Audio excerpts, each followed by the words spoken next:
O Supremo Tribunal Federal decidiu que não há motivos para mudança de entendimento sobre prazo de inelegibilidade previsto na lei da ficha limpa. O assunto foi o primeiro item da pauta de julgamentos da sessão desta quarta-feira.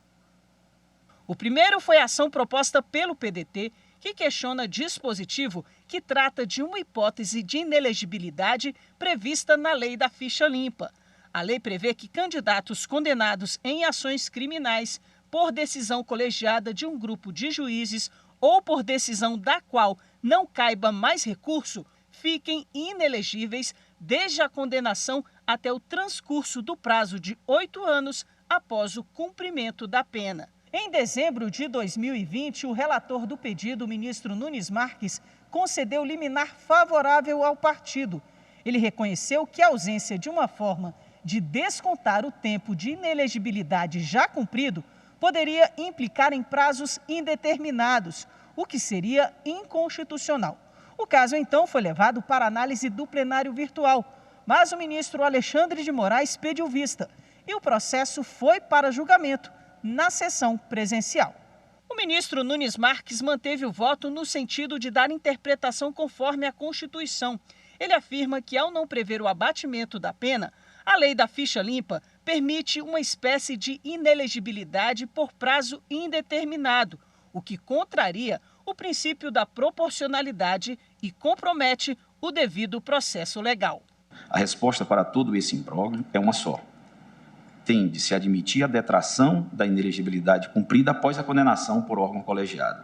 Se o condenado por órgão colegiado está inelegível, ele já está, de fato, cumprindo a sanção e, como tal, tem direito de ter esse tempo contado no prazo de inelegibilidade.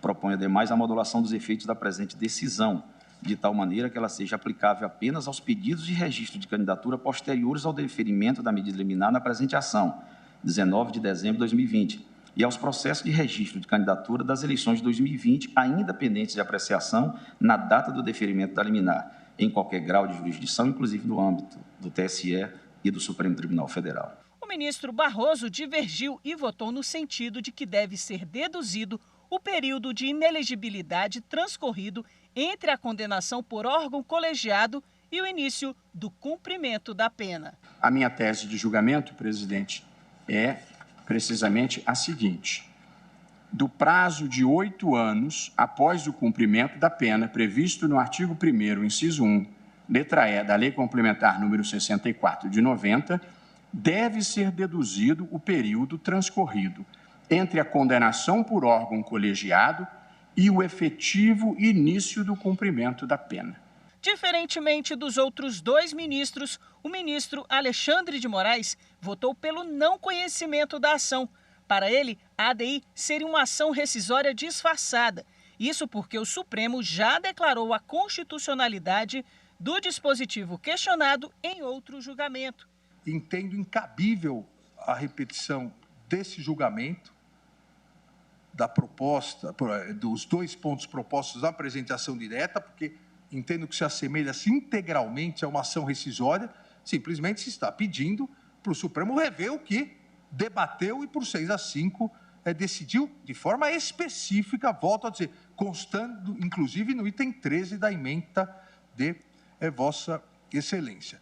Acompanharam o entendimento de Moraes as ministras Carmen Lúcia e Rosa Weber, os ministros Edson Fachin, Ricardo Lewandowski e Luiz Fux. Com isso, o plenário, por maioria, não conheceu da ação, nos termos divergentes do voto do ministro Alexandre de Moraes, vencidos os ministros Nunes Marques, Luiz Roberto Barroso, André Mendonça e Gilmar Mendes. Na prática, o Supremo manteve o prazo previsto de inegibilidade da lei da ficha limpa.